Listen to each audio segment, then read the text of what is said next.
I don't know what that device is, but it's something. Okay, well then. As soon as I heard the screams, I stopped my bus, and then I saw it too. You sure about that? What exactly did you see? Oh, well, sir, that would be the passenger, sir. Yes, collapsed on the floor he was. And by the passenger, obviously you're referring to the victim, Mr. Mason, the brick maker. And then the other passenger had the knife in his hands, and I like this. By the other passenger, obviously you are referring to the accused, Mr. Magnus McGilded. And then he plunged it down like this, just stabbing the other passenger. Wait a minute. I don't think you'd have a view of it, would you? What?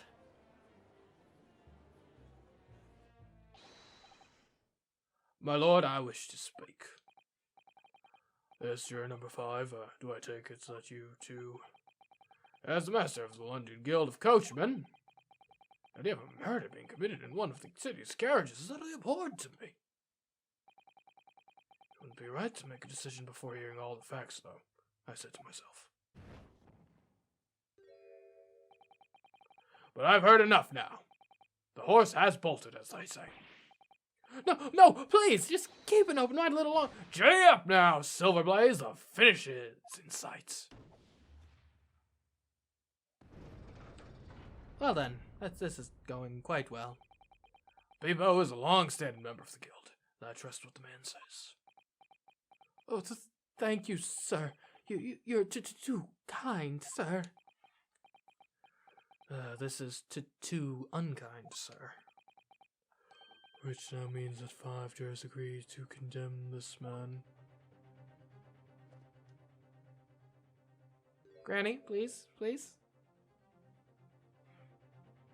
Juror number 6,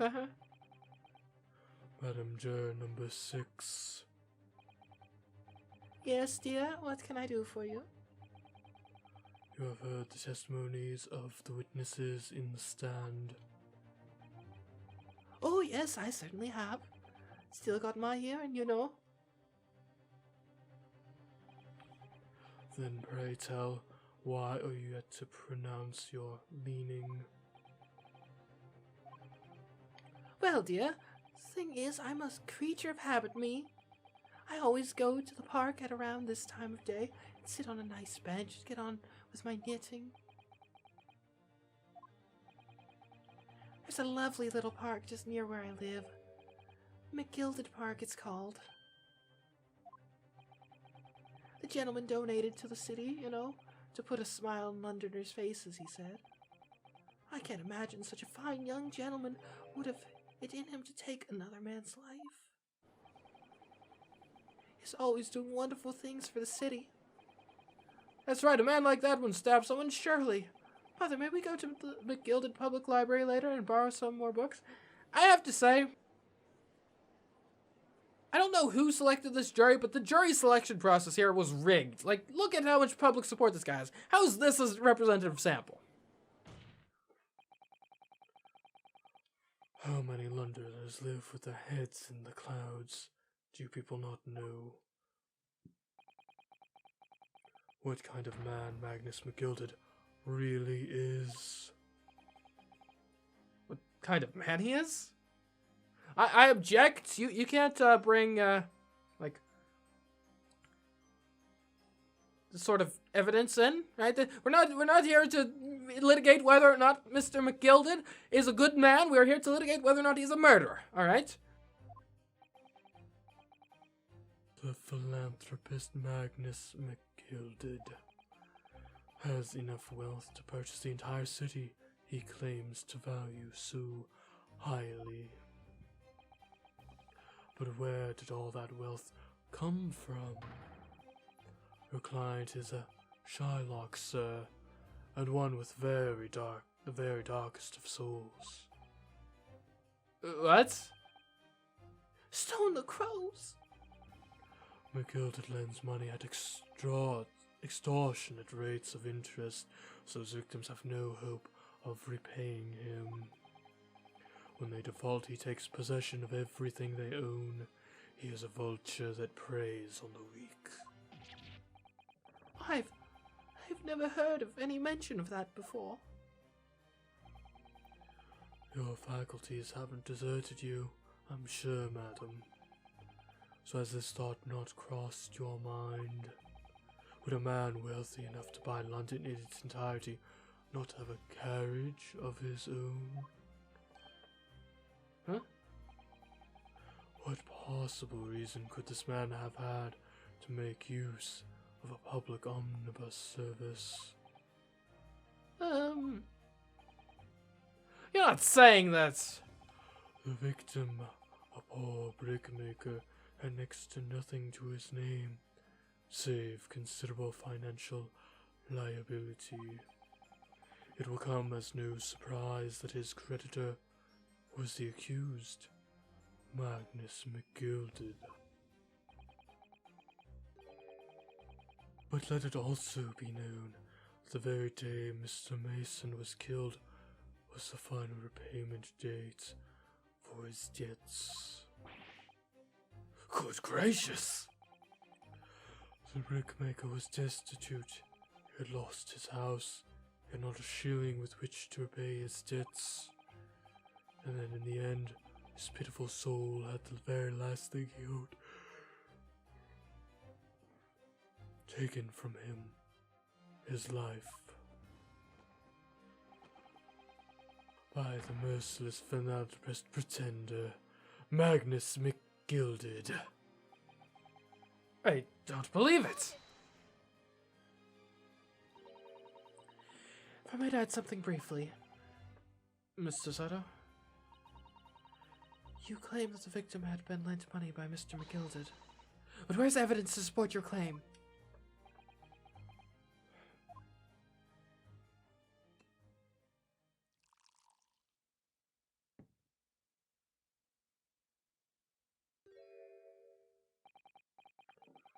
Pray forgive the discourtesy of filling my hallowed chalice in a court of law. There it is. Lord Van Zeek's hallowed chalice. How can this be considered acceptable? I find myself in unexpectedly good humor. I had heard ladies from the Far East could show great courage, but didn't expect to experience it myself. As a judicial assistant to the defense, I am simply doing my job. What a pity that your display of courage is in vain. This is the debtor's ledger, which details all monies loaned by the accused. You will find the victim's name clearly recorded inside. Oh.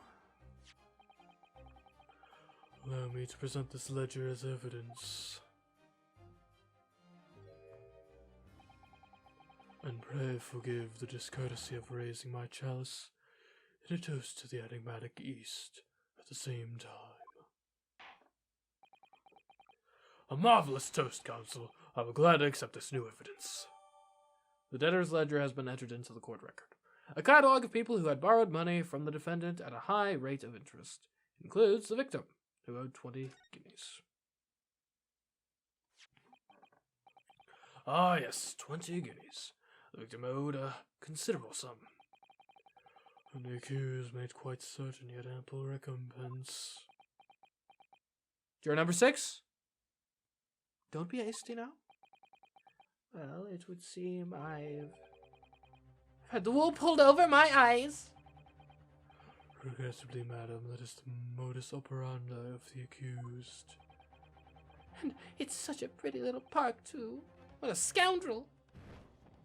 No, no, no, no! Still, maybe it's all for the best. Wait a minute! Let's think about this a little more before. I don't stand for nonsense.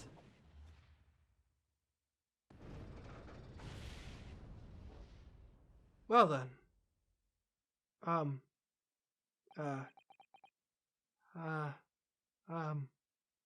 Well, this is, that was it? The last juror's decision?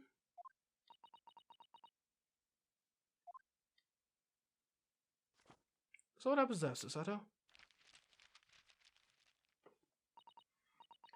According to this Encyclopedia of British Law, when all members of the jury have concluded that the defendant is guilty, court proceedings are suspended, and the presiding judge will deliver the final verdict and sentence. That's what it says here. The final verdict. It's over then. Oh! What's Susato? There's a footnote, though. A footnote? However, the defense... All 6 members of the jury are now in agreement in this case.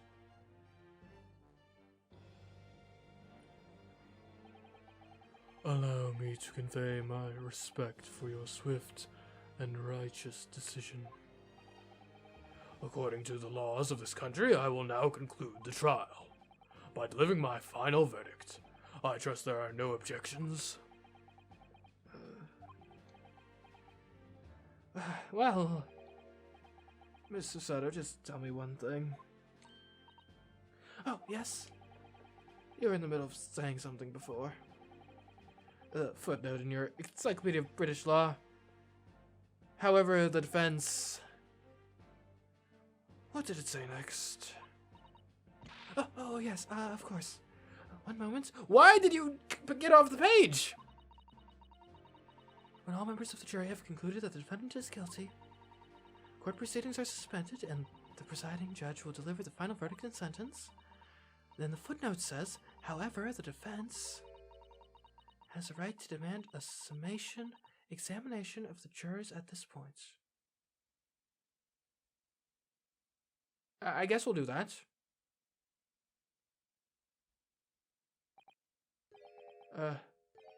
Summation examination? Objection! A summation examination? From which century has that tome you have there been resurrected? Judging from the binding, I would say that book is at least 50 years old. Any modern text in British law wouldn't even give such an antiquated procedure a mention. It's a relic long forgotten, certainly no longer practiced. So you're out of luck. Oh. I think that's for the judge to decide, not the prosecution, right? What even is it, Miss Susato? A so-called summation examination. Oh, one moment, and I'll read about it. You would demand the right to a procedure before you even understand what it entails. Typical Nipponese. Alright, Mr. Naruto, I think I understand. It seems that under this procedure, we'd be able to appeal to the members of the jury. To do what, exactly? Appeal to them to change their leaning and reverse their decisions. And it says here that, if successful, the proceedings of the trial must be resumed. Make them reverse their decisions? Yes, in times gone by, barristers would use a summation examination to attempt to influence the jury's decision. But that procedure became something of a formality with no practical benefit, really, so it's rather fell out of use. I wonder why. Because it was devoid of purpose. Changing just one member of the jury's mind would be hard enough, let alone several. No self-respecting defense barrister would even assert his right to try in this day and age. Well, I'm not self-respecting, so let's get on it. Still, I don't see any mention of the procedure actually being formally revoked. What are you suggesting? I'm suggesting that although it may be antiquated and largely forgotten, it isn't yet extinct. What do you think, Mr. Naruto?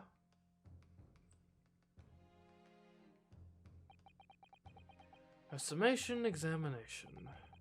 Our last possible option.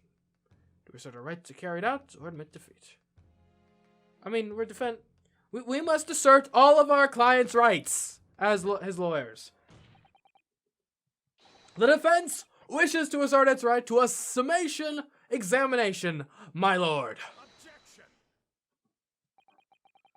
London is the capital city of the most powerful nation on earth.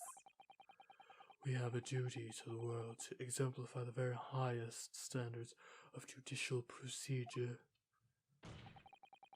Summation examinations are an embarrassment that should remain buried. Objection! But if it's our right, it's our right. I believe it could prove vital in this trial. The defense's position is perfectly valid. The court will proceed with the summation examination. This is madness. Foreman, are you and the remainder of the jury ready? Well, I'm not, there's no mention of this in the letter I received, you see, so... All members of the jury will be asked to explain on what grounds they have reached their decision. On what grounds? You must all justify your decisions and explain why you believe the defendant to be guilty. Well, my lord, you're rather putting us on the spot. This is most irregular. No mention was made of this before. I don't really hold with all this justifying lark. It seems to have thrown the jurors off. It seems none of them have experienced this before. Alright then. The summation examination. A defense procedure no practicing lawyer has attempted for years, is it? Well, just maybe. It might be the opportunity we've been looking for to turn this trial around. So be it then. Ladies and gentlemen of the jury, the court hereby calls upon you to state the grounds on which you find the defendant Magnus McGilded guilty of this most serious crime.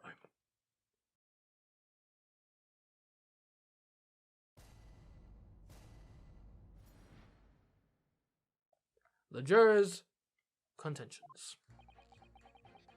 There was no one else inside the carriage at the time, so it has to have been him.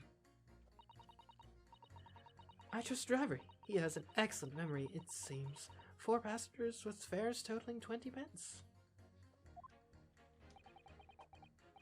He struck the chap next to him just like this. Brazen, I must say. Absolutely brazen. I have simply typed and collated all the statements made thus far and drawn the logical conclusion.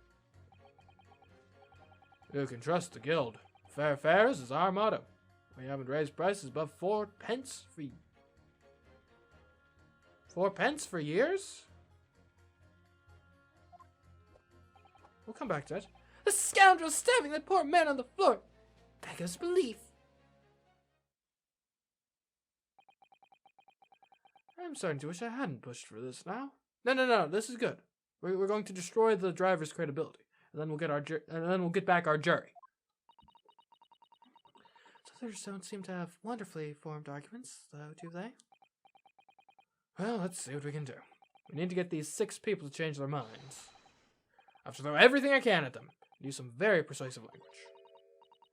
Just a moment, Mr. Naruto. According to my book, that's not quite how it works. Oh? I thought I was going to have to thaw their icy minds with some heartwarming rhetoric about the defendants. Unfortunately, once the jurors have decided the defendant is guilty, they're unlikely to heed anything the defense says. But then... They've reached their conclusions by their own reasoning, you see. Your pleas will sound like excuses. In fact, it could require on you. The more you try to persuade them, the more entrenched they may become. Then what on earth am I supposed to do? dear, I'm just citing what I've read about British law, Mr. Naruto. Okay, I'm sorry, Susato. I shouldn't have snapped at you. You're good. You're the best. Now, what do you have to say? Right. I'm sorry. Do you have any idea how to make this work, then? Well, from what I can understand, the key to this procedure is using the juror's own words to make your arguments. What do you mean?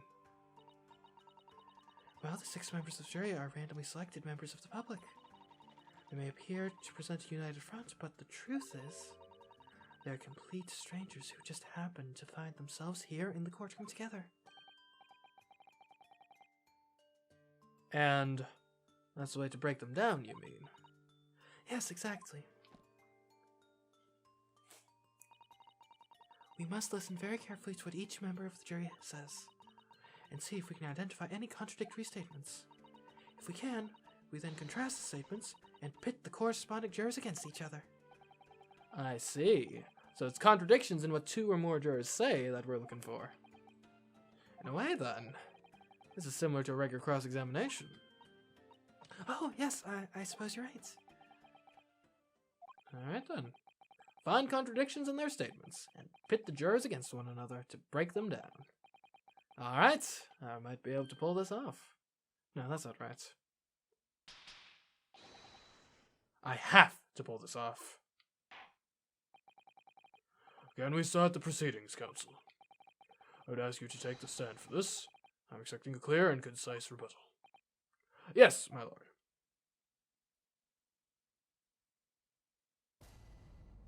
Jury examination.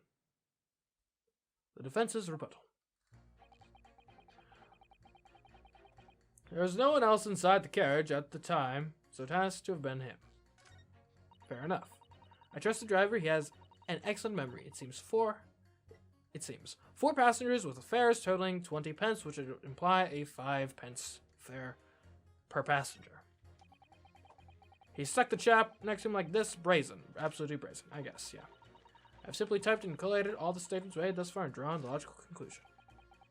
You can trust the guild. Fair fares is our motto. We haven't raised prices above 4 pence for years. Which means if there are 4 passengers, it should have been 16 pence, which either means this driver has no idea how much he's even socially charging people, or there was a 5th passenger, therefore making the fares total to 20. We're pitting this statement against juror number 2. Objection. Those 2 statements clearly contradict each other. They do? And explain yourself, counsel. Me? Oh dear, what have I said? I swear on the silver blaze's mane and name, I haven't the first idea what you're talking about. According to the group testimony we've heard so far, there are 4 passengers on the omnibus on the night in question. And according to the coachman, Mr. Beepo, he took 20 pence in fares. Quite right, I have those precise details typed neatly here in front of me. Juror number 5 also told us the following. The fare for the omnibus is always 4 pence. That it is, a fair and convenient single price, just the way London's carriages should be operated. But that doesn't add up at all. In fact, it leaves a glaring discrepancy in the facts. Why, man, why?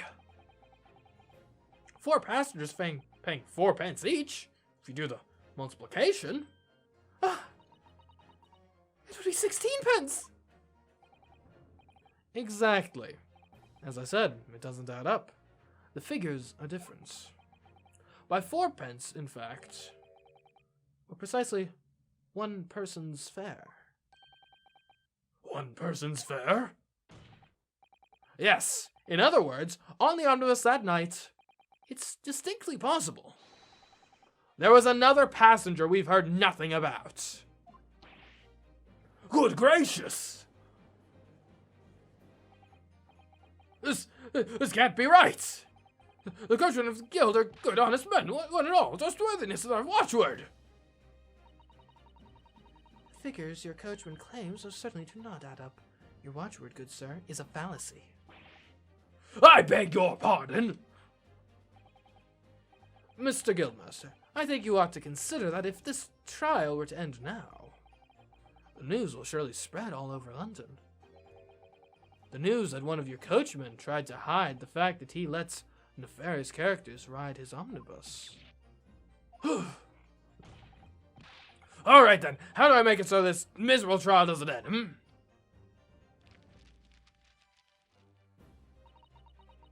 Well, according to my book here...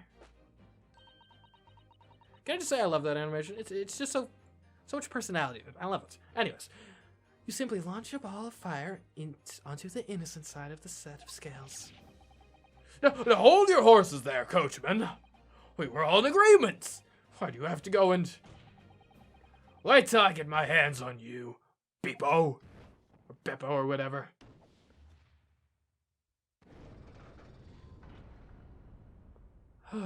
Saved. This is all very irritating. Begging your pardon, sir, I'm going to do the same.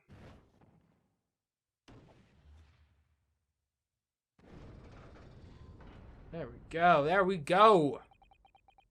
For the love of Mike, not you as well. A penny can be the difference between a smile and a tear, after all.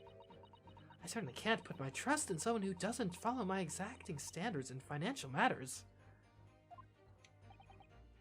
Oh, really? I, for one, think it's only proper that we hear from the witnesses again. Oh, well done, Mr. Naruto. You did it. If we could manage to change 2 more jurors' minds, we can force the trial to continue. 2 more. Actually, there's something else that's bothering me about a couple of their assertions. That's where you must strike next. So I need to pit 2 more jurors against each other and show there's another contradiction in their assertions. Exactly. You can do it. Well, the scales of justice have shifted, but they still weigh heavy on the side of guilt. Counsel, you have the floor again. Continue with your summation examination.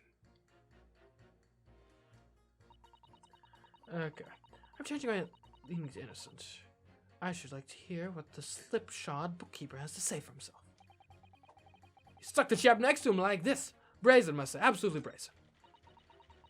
I've simply typed and collated all the statements made thus far and drawn the logical conclusion.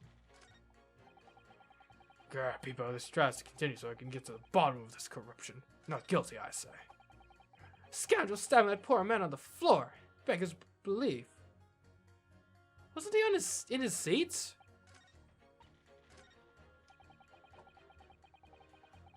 He stuck the chap next to him. Then how did he stab him on the floor? I think that's where we're at here. Let's just take a look at juror number 1 again. There's no one else inside the carriage at the time. I think he stuck the chap next to him, but he can't have stuck the chap next to him if he was also on the floor, so yeah. Juror number 3. The scoundrel stabbing that poor man on the floor? Which was it? The prosecution hasn't even made it clear where the victim was at the time of the incident. Objection. Those 2 statements are completely contradictory. What? Explain, counsel. Post haste. Oh, dearie me, I was only knitting a jumper for my other half. What's all this claptrap? What does contradictory even mean, I ask you? We've heard from more than one witness. They allegedly saw the actual moment when the defendant stabbed the victim. Now, out of curiosity, juror number 3. What? Can't you see I'm busy here? How do you say the defendant stabbed the victim? What sort of motion was it? Ha! Want to test me, do you? It was like this. Stuck the fellow next to him without even getting up. Just like the prim banker said. Yes, that was Mr. Fairplay's testimony. Quite true. Now then, juror number 6. Oh, is that me, is it? What can I do for you, young man? How would you say the defendant stabbed the victim, madam? Oh, well, dearie, as far as I understand it, It was like this. He stabbed the poor man after he'd collapsed on the floor. The coachman said so. Now don't move. Take a look at these two jurors. He stuck the fellow next to him without even getting up. And he stabbed the poor man after he'd collapsed on the floor? Well, I never. They're stabbing in totally different directions. What? Bless my stitches! What a muddle! What this tells us is that there's a strong possibility one of the witnesses isn't telling the truth. Oh. But why the dickens would they lie? I don't know that yet. But what I do know is that if the trial ends at this point, we may never find out. We may never know the real truth. Ladies and gentlemen of the jury, can you really let that happen in all good conscience? I do say, oh dearie me. I can't abide people telling lies.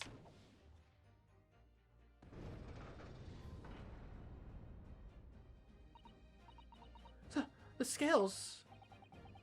I don't believe it.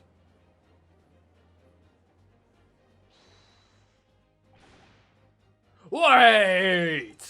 Now hear this, my fellow jurors, I warn you! You cannot listen to this man! Look at him in his black suit. He's clearly some devious Eastern sorcerer using magic on us all! If I could use magic, do you really think I'd be putting myself through all of this? Answer me this, dark jinx! Huh? Me? What exactly is the problem? What of it if two witnesses have slightly different recollections of events? What of it? Let's say the Shylock did stab the victim as he was sat next to him on the omnibus. This young dandy saw him do it. Now let's say the victim collapsed on the floor and then the Shylock stabbed him again. And this old lady saw him do it. Well, what's to say it didn't happen like that, Who are you calling a dandy, sir? Why, I should take this knife to you. Who are you calling old? Why, I should take this needle to you. They're ready to kill each other now. But could the foreman of the jury be right? Did the two witnesses see two different moments of the same crime?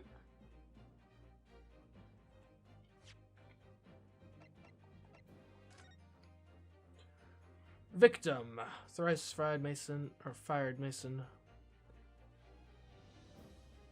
Stabbed once in the abdomen with a knife whilst journeying in an omnibus.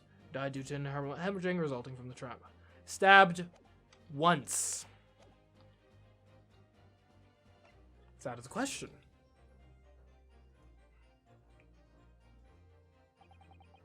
Unfortunately, Mr. Foreman. What is it, you dark jinx? Come on, out with it! What you're suggesting is impossible. It's out of the question. What? What are you talking about, man? How can you possibly say that? You do realize that I'm only doing my job. As foreman of the jury, I have a responsibility to steer everyone in the right direction. So where's your evidence, man? That's what we want to see. I say the two witnesses saw two different moments of the same crime. You say that's out of the question, show me some proof. Looks like the only way I'm going to convince him is to present him with something he can't dismiss. Some irrefutable hard evidence. As you wish. What? I'll give you the proof. It's out of the question that the two witnesses saw two different moments of the same crime, as proven by the autopsy reports. This is the victim's autopsy report. According to what's written here, Mr. Mason was stabbed in the abdomen. Only once. Only once? It's quite simple. The victim was stabbed precisely one time. which means these witnesses can't possibly have seen it happen 2 different times.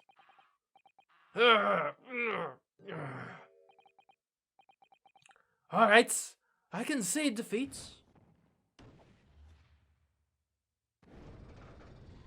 Tipping the scales, oh yeah. Wait, that means 4 jurors are now leaning to not guilty. We've done it, Mr. Naruto. We've won.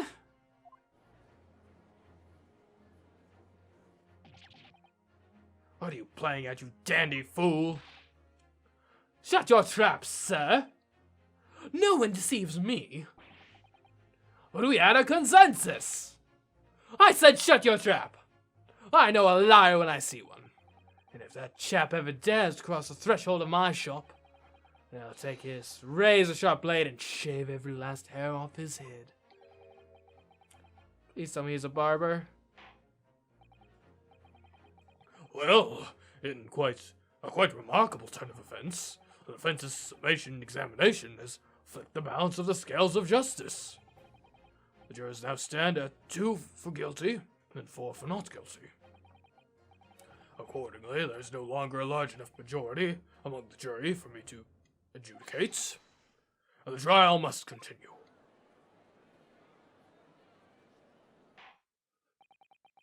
I hereby ask the defense, prosecution, and witnesses to return to their places, and I call upon all of you to continue to pursue the truth.